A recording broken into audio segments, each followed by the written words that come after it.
There are times when our good deeds do pay off. This woman saved a crying bear cub. How the mama bear thanked her is unbelievable. Victoria was sweating by the time she saw it. It would change the entire day. But first, she needed to reach it. The hike was a bit more tiring than she could foresee. It was steeper than she remembered. Luckily, the lookout point was just up ahead. She was huffing and puffing by the time she got halfway. She walked off the path a little to find a place to rest. And that was when she saw it. A strange cage in the middle of the forest. From the part that was sticking out from underneath the tarp that was covering it, she could see it was made of cheap steel sheets and mesh. It was a strange sight. She didn't know yet what was in the cage, but the mere thought of it somehow made her stomach turn. For a moment she didn't move. Lost in thought, she deliberated with herself about what to do next. Was she going to just walk past it, or would she be brave enough to find out what was hiding underneath? Then she snapped out of it and looked at the cage in front of her. It was clearly not a proper cage that was set there by the park rangers for any real reason. This was a handmade cage that could be used by poachers or someone else with evil intentions. There was no way this was a legal capturing site for something like research or health checks. This was a national park, and any type of hunting or catching animals was illegal. Victoria wanted to phone the park rangers to let them know what she had discovered, but her phone didn't have a signal. Then, a strange sound suddenly startled her. It was like something or someone was crying, and it was coming from underneath the tarp. Victoria had hoped that the cage was empty. Seeing a trapped animal would give her some horrible flashbacks to things that she had wanted to forget. The nightmares had stopped, but this could reignite those haunting memories. She peeked inside, scared to find out what it was. She hoped that whatever was trapped inside could be saved, but she wasn't prepared for what she was about to see. As she lifted the heavy tarp, the crying sounds became more intense, and through the steel mesh, she caught sight of the tiniest bear cub that she had ever seen. His little paw seemed to have been caught in the closing door and had a wound on it. As the awful scent of their dirty old blood reached her nose, she found herself taking deep breaths to stave off the encroaching panic. She refused to give in to the anxious feeling and pressed through it. She had to help this bear get out of there. She immediately sent a message to a friend who was a park ranger in the very same park, hoping that somehow her phone had picked up a better signal. When the message didn't go through, she knew that there was no other option for her than to act on her own. It was now up to her to do something about this captured bear. After the failed attempt to seek help, she put her backpack down on the ground to examine the situation more closely. This was certainly not how she had envisioned her day. She had meticulously planned this outing for almost a year. Yet in all that preparation, encountering a bear cub was never part of her imagination for her first solo outing back into the woods. Last year was the worst. It was hard to even think of everything that had happened on her last tour in the military. Things went wrong from the start. She helped to save war prisoners, which was incredible, but she also lost more friends on that tour than on any of her other deployments. During the entire tour, she was forced to set all her grief aside until an ambush nearly cost her life and left her with a badly injured leg. It was a miracle that she managed to keep it, but the road to recovery was long. Her leg was weak and she had to learn how to use it again. And even when she could finally walk again, her left leg was a lot weaker than it used to be. She had been through months of daily physical therapy sessions. Some days, she even went more than once a day. Everyone who loved her was worried that she was pushing herself too hard, but she was determined to get stronger. It was a hard time, particularly for someone accustomed to seeking solace in the forest and mountains during tough times, using nature to clear her mind. She was fiercely independent, and having to lean on others was a tough adjustment. For the first few months, her mother moved in with her to help her. She was grateful for the assistance, but when her mom left, she was glad to be back on her own again.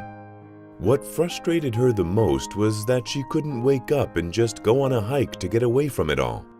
She was stuck inside the city, and there were times she felt like she couldn't breathe with all her loved ones smothering her with their concern. She was the strong one. Now, she had to lean on others. Some of her friends and family would take her to the park for a picnic, but she could only walk short distances, and walking outside was even more difficult. Everyone wanted to help her, and she loved them for it, but she wished she could do it on her own. The woods were her happy place, but mostly because she could be alone. After experiencing multiple tours of duty, she needed a place to calm her mind. Her recovery felt like an eternity, causing her immense frustration, even as others marveled at her progress. A year since returning home, she had grown stronger, but the urge to break free from being overly protected was overpowering. Despite her family's understandable concern after almost losing her, she couldn't continue living in that suffocating state. This is why she opted for an unannounced hike, keeping her plans to herself. She was confident in her strength to endure it.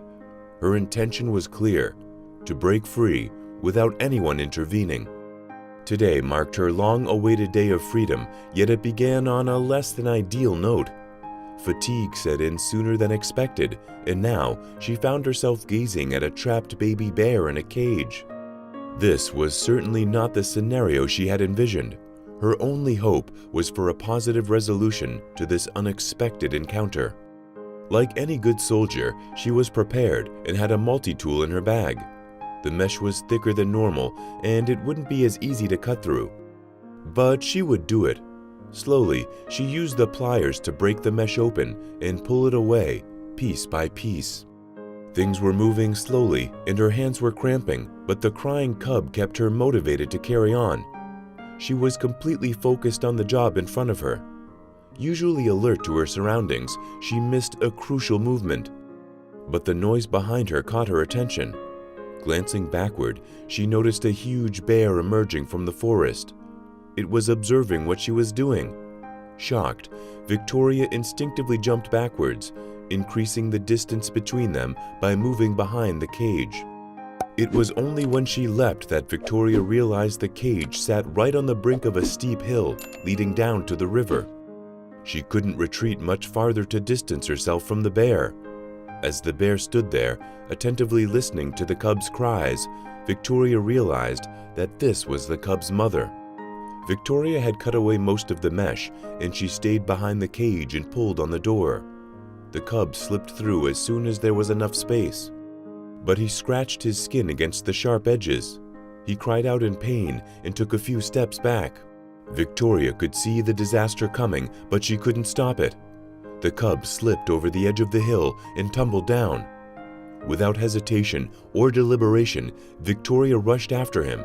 It was pure instinct propelling her into immediate action. Making use of her one arm for support, she maneuvered sideways down the steep hill until she reached the spot where the cub had rolled. Looking back, she realized she should have assessed whether her leg could handle the strain. Moreover, the mother bear could have assisted and saved the cub, but it was too late. Her leg was screaming, but she had come too far to turn back now. She wasn't entirely convinced that she would be able to get back up again anyway. She got to the cub and approached him slowly. The cub wasn't scared of her, allowing her to get closer and pick him up. Then, his mother called from the top. It made him jump to attention, trying to see where she was. It was at this crucial moment that things took a turn for the worse. Victoria's leg buckled at that moment, sending both of them tumbling downward. Powerless to halt their descent, they were rapidly approaching the river. Moments before plunging into the water, she heard her phone in her back pocket signal an incoming message, briefly pondering its sender. However, as she hit the water, all thoughts vanished. Initially stunned, she quickly regained her composure and swam back to the surface. Victoria looked around, trying to see where the cub was. The tide of the river was strong, but the water was the one place where Victoria still felt like herself. Water helped to take the weight off her leg, and it allowed her to get some nervous energy out. She had done a lot of swimming in the last year. While always a strong swimmer, the extensive swimming exercises had elevated her skills to the next level. It was this newfound skill that might have been the saving grace for both her and the cub. Watching the river closely, Victoria suddenly saw the little brown head pop out of the water. As fast as she could, Victoria swam towards the cub. She just had to save him. She grabbed at him, trying to avoid his claws. She couldn't afford to get an infection from a big scratch. Her family would never leave her alone again. The cub stayed out of reach, and he went under the water a few times before she got a strong hold on him. Then she swam to the side. Her leg was screaming, and now even her arms felt the strain. It took a while to reach the shore, leaving her almost breathless. However, a surge of adrenaline coursed through her the moment she glanced at the cub lying beside her. The realization that she had once again saved a life filled her with disbelief. Or had she? When she looked closely, it didn't seem like the cub was breathing. Victoria jumped up and started doing compressions on the cub's chest. He had swallowed too much water, but when he finally coughed all of it out, he breathed normally right away. She checked out his wounds and saw that they weren't very deep. She didn't need to do anything else. After that, Victoria plopped down next to him. She was exhausted, but the baby was alive, and that was all that mattered. Victoria's heart couldn't take another loss. She needed the win. As she tried to catch her breath, she realized the mama bear was coming for her baby. Victoria wanted to get up and move to a safer place, but her injured leg had enough. It started cramping, and it felt like a hot fire poker was being stabbed through her leg over and over again. She wasn't going anywhere. With sweat dripping down her face, she noticed the mama bear was approaching quickly. Could this be the end for her? Her family would never forgive her if she died there on the river shore at the hands of that huge bear. Once the cub saw its mother, it jumped up and ran towards her. To Victoria's surprise, the mama bear didn't get too close and was just happy to be reunited with her cub. Victoria knew she needed help right away, and it pained her to ask for it. But it was either that or lie there for the night in a vulnerable state. She pulled her phone from her back pocket, but it was soaked and the screen cracked too. She was not going to call anyone. It was at this moment that she started to worry and get really scared. The mama bear and the cub sat down not too far from where Victoria was lying down helplessly. The bear inspected the cub and let him play around her. He was doing good and would be okay, but still, they didn't leave. As Victoria watched the heartwarming reunion of the two, she started to cry and to think about her life. She had a good run, and this epic rescue had given her some peace of mind. But then, the mother bear suddenly got closer to her and roared at her for no apparent reason. Victoria wasn't scared anymore and had accepted her fate. The mother bear kept roaring louder and louder, but didn't attack her. Perplexed at the strange behavior of the bear, Victoria started to laugh. "Are you going to eat me, or what?" she asked comically. At that moment, she heard human voices from the top of the hill. 2 park rangers stood there, observing the scene. She quickly turned towards the hill and screamed, "I'm here!" The men started to come down the hill when the mother bear did something really strange. She stood up on her hind legs right in front of Victoria and roared loudly once again, almost as if she was alerting the rangers of her injured hero who was lying on the shore. Victoria finally understood. The mother bear was repaying her kindness. She had saved the bear cub, and this was the mother bear's way of showing her appreciation. It was incredible and brought tears to her eyes. The park rangers had received Victoria's message just before her phone went dead. Not being able to reach her, they headed out to find her. As the rangers came closer to where Victoria was lying, the bear and her cub went to the forest and disappeared. Having endured the entire ordeal, Victoria reassured herself silently that she would be all right. More than all right. What an incredible story! What would you do if you found a trapped animal? Thanks for watching and join us again for even more incredible stories.